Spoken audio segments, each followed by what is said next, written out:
Assalamualaikum warahmatullahi wabarakatuh. Salam sejahtera untuk kita semua. Teman-teman SDM PKH dimanapun berada yang kami banggakan. Saya Dani Hanata. Di video kali ini saya akan membuat tips atau sedikit tutorial lah ya, yang mungkin ini bisa membantu teman-teman yang mungkin masih ada yang bingung terkait dengan ada beberapa istilah di EPKH atau data-data dalam EPKH yang menjadi catatan atau PR SDM PKH dan pendamping PKH terutama terkait dengan pembersihan data-data yang dikategorikan atau dikelompokkan dengan istilah data anomali. Masih banyak juga yang bertanya apa itu anomali.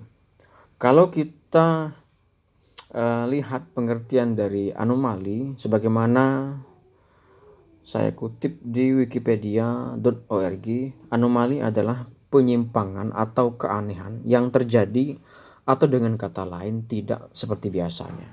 Nah, teman-teman sekalian, jadi dengan kata lain terkait dengan EPKH ini atau program keluarga harapan ini adalah penyimpangan atau keanehan, ketidaknormalan, bahkan temuan terkait kepalitan data yang ada di EPKH masing-masing. Antara data yang ada di EPKH dengan kondisi di lapangan itu tidak sesuai atau berbeda.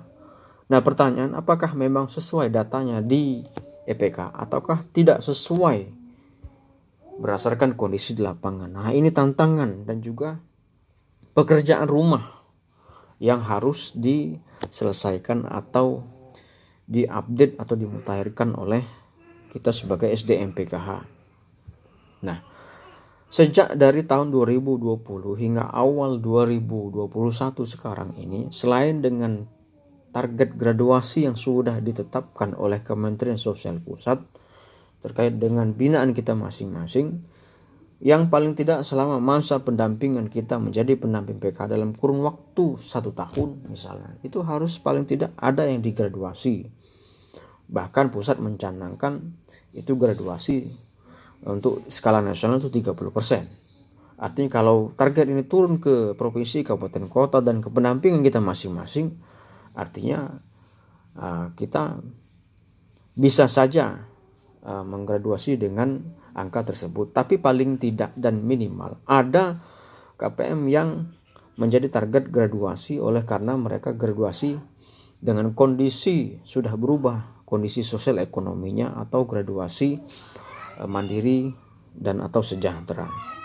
Nah, data-data anomali ini menjadi target dan harus dilaksanakan pengerjaannya di entry oleh pendamping PKH dan diawasi atau dikontrol oleh teman-teman APD atau administrator pangkalan data dan koordinator kabupaten kota. Nah, pembersihan data anomali ini menjadi target bersama.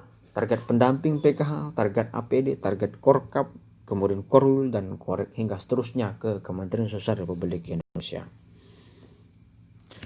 Baik teman-teman semua, sekarang kita langsung saja masuk ke akun EPKH pendamping. Ini kebenaran saya sudah mendapat izin untuk masuk ke salah satu pendamping PKH. Kita login dulu ya teman-teman. Nah, ini kita sudah masuk ke akun EPKH pendamping sosial.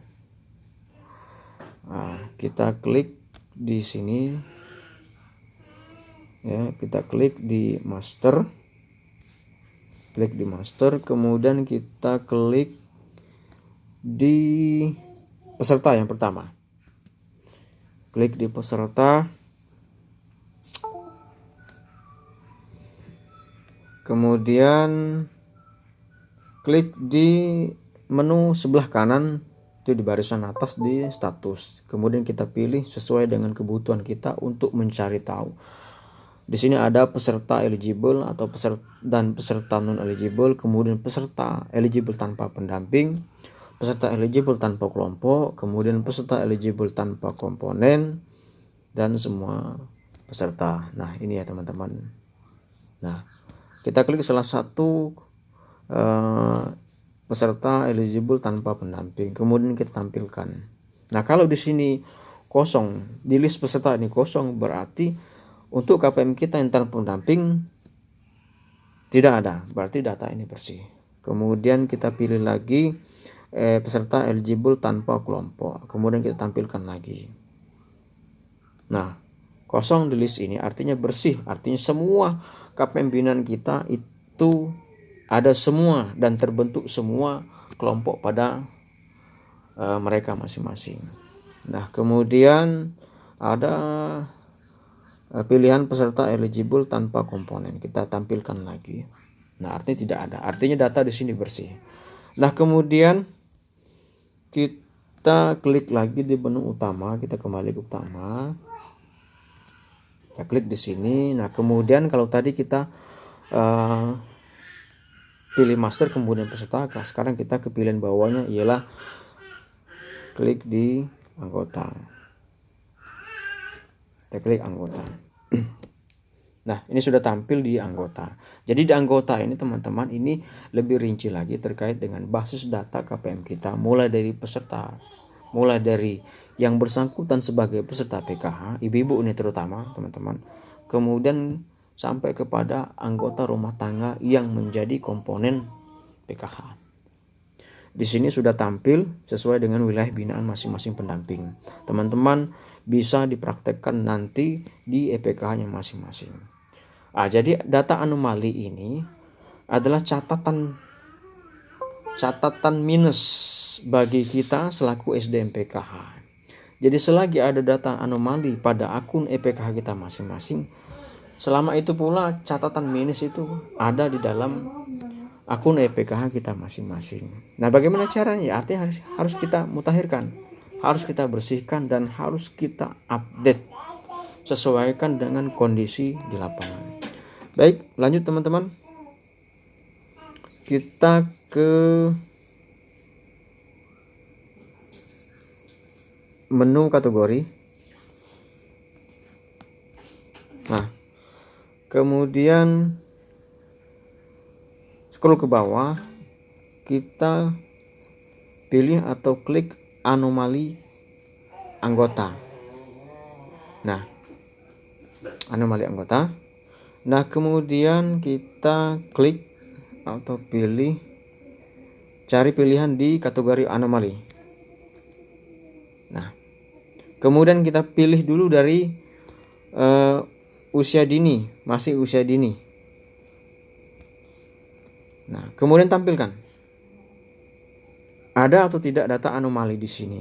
Kalau tidak ada data anomali, berarti data di akun EPKH kita masing-masing, di EPKH pendamping sosial PKH masing-masing itu bersih untuk yang kategori masih usia dini.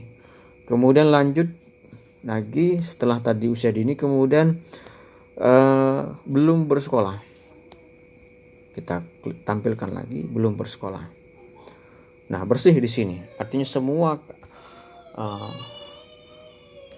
peserta, anggota peserta yang ada di EPKH ini yang belum bersekolah artinya sudah sekolah semua. Kemudian kita turun lagi ke bawah. Nah, usia kehamilan, kita klik tampilkan di sini. Nah, teman-teman bisa diperhatikan di sini, ini ada 1, 2, 3, 4 KPM yang termasuk dalam data anomali. Nah, jadi pertanyaan, kenapa ini warnanya merah? Artinya warna merah ini ada catatan buruk bagi pendampingan kita. Kenapa data anomali ini bisa muncul? Salah satu contohnya seperti ini.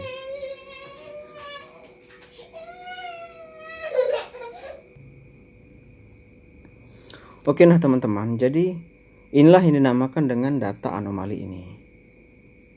Jadi ketika ada arsiran merah atau list merah ini, berarti inilah yang dinamakan dengan data anomali. Nah, contoh kita ambil contoh di KPM nomor urut 1 Sunarmi.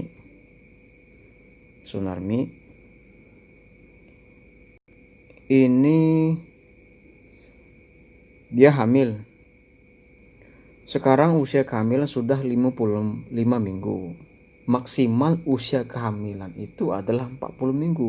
Nah, sementara di sini usia kehamilan sudah menginjak 55 minggu. Apakah memang benar usia kehamilan KPM Sunarmi ini hingga mencapai 55 minggu? Nah, pertanyaannya adalah, apakah kita sebagai SDM PKH tidak turun ke lapangan untuk memastikan dari masa kehamilan hingga saat perkiraan lahir itu sudah lahir? Ataukah memang benar-benar KPM bersangkutan hamil tua sehingga usia kehamilannya mencapai 55 minggu? Nah, ini harus dicek ke lapangan. Atau memang KPM ini memang sudah melahirkan, tapi belum ada informasi atau pendamping tidak, atau belum sempat melakukan pemutahiran kepada yang bersangkutan. Nah, ini harus dimutahirkan, teman-teman ya. Artinya di sini kalau ada 4 list merah atau arsir merah, artinya 4 ini termasuk dalam kategori data anomali. Nah, ini keterangan anomalinya. Oke, sekarang kita lanjut mencari anomali yang lain. Oke teman-teman, sekarang kita lanjut ke pilihan lainnya. Kalau tadi usia kehamilan, sekarang kita klik lagi di sini atau lanjut ke pilihan lainnya. Apakah masih ada data anomali lainnya pada EPKH atau binaan kita masing-masing di aplikasi EPKH ini. Nah, ini belum lansia, kita tampilkan belum lansia. Nah, ini ada satu, berarti satu data anomali yang belum lansia. Kita lihat keterangannya apa di sini. Kategori belum lansia padahal usia sekarang 70 tahun. Nah, ini sebenarnya sudah masuk 70 tahun. Tetapi tidak dikategorikan sebagai lansia. Nah, ini mungkin kita bisa cross check lagi ke pemutahirannya atau ke masternya. Jadi caranya dengan kita mengcopy nomor peserta ini, kemudian kita buka di pemutahiran. Nanti kita ulangi lagi langkah ini, tapi kita lanjutkan dahulu di kategori anomali lainnya setelah lansia. Nah, kemudian kita ke anak sekolah tanpa pasdik. Nah, artinya kosong, artinya data di sini bersih. Kalau ada data anomali di sini, artinya di sini pasti ada rekap nama KPM di sini yang terarsir merah. Artinya itu ada anak sekolah tanpa pasdik. Artinya dia berstatus sekolah tetapi tidak ada nama pasdiknya. Nah, untuk itu kalau ada data anomali anak sekolah tanpa pasdik, maka mutahirkan di pemutahiran, kemudian tambahkan pasdiknya, dia sekolah di mana, seperti itu.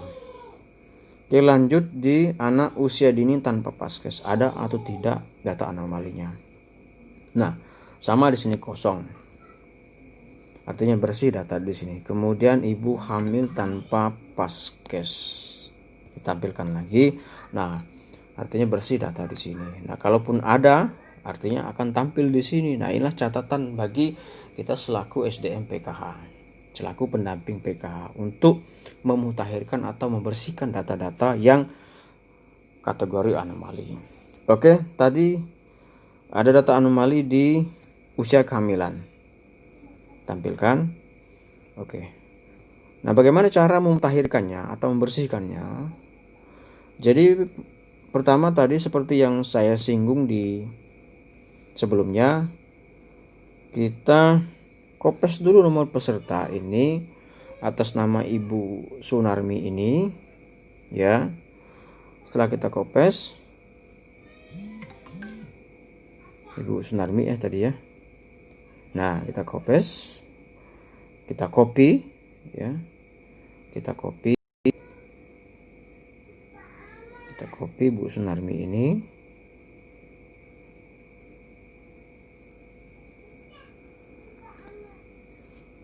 Nah,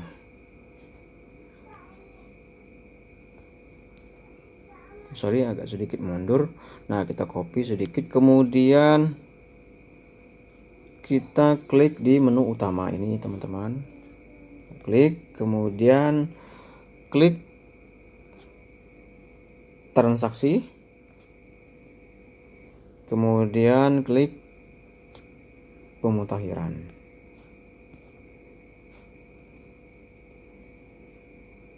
Klik pemutahiran. Nah,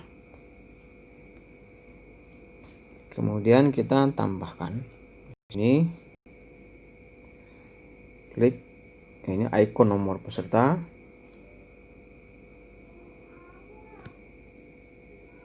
Nah, kemudian masukkan atau tempelkan nomor peserta dari data yang anomali tadi. Selanjutnya kita tampilkan peserta.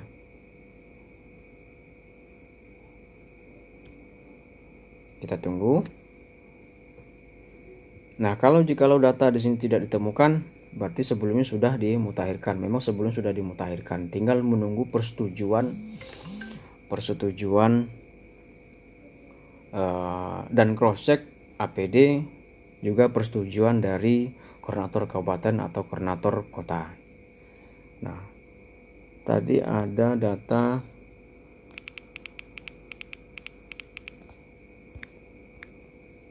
KPM yang bernama Dina Mariana. Dina Mariana, coba kita cek.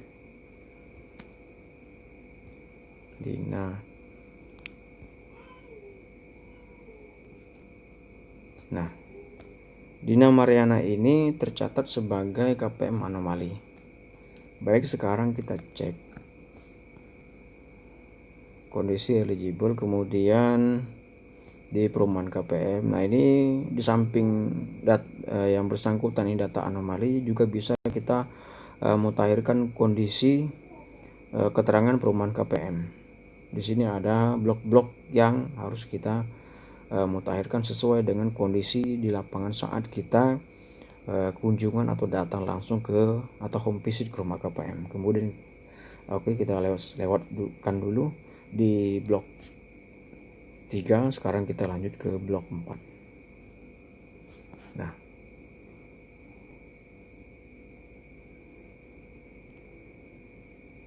Nah, kemudian kita mutakhirkan di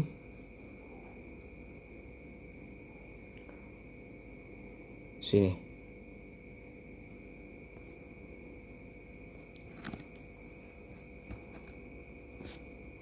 Nah, jadi KPM yang anomali tadi kita mutakhirkan di sini. Kita sesuaikan kondisinya. Jika sudah melahirkan, maka kita hapus contreng status kehamilan.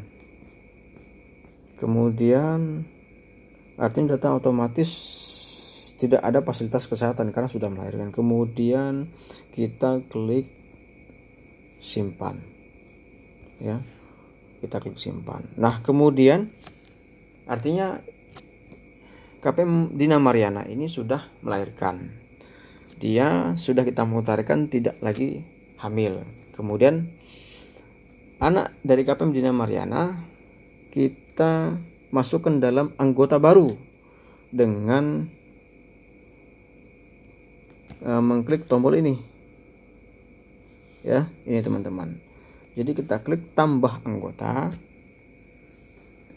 Nah, jadi tinggal kita masukkan data-data yang ada di sini, mulai dari nama anggota, kemudian nik anggota, nomor kartu keluarga, hubungan dengan kepala rumah tangga, hubungan dengan kepala keluarga, jenis kelamin, tempat tanggal lahir, dan data-data kependudukan lainnya. Kemudian jika sudah lengkap, baru kita klik simpan ini.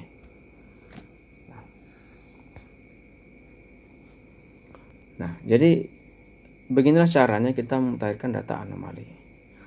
Artinya nanti setelah disetujui, di cross check dan disetujui oleh APD dan kemudian koordinator kabupaten, setelah itu nanti sudah tidak tampil lagi data anomali yang ada pada master di pilihan anggota.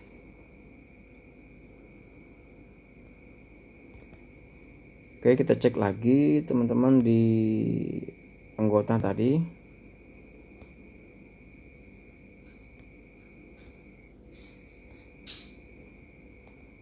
di pilihan anomali anggota. Kemudian di usia kehamilan tadi. Nah, oke teman-teman, kita perhatikan lagi di sini. Nah, KPM Sunarmi ini tadi sudah kita mutakhirkan. Lalu kok masih tampil di data anomali saya? Nah, ya memang masih tampil di dalam EPKH kita sebelum disetujui atau di-approval oleh koordinator kabupaten. Jika sudah di-approval atau disetujui oleh koordinator kabupaten, maka data anomali yang ada pada EPKH kita masing-masing akan berkurang dan bahkan habis.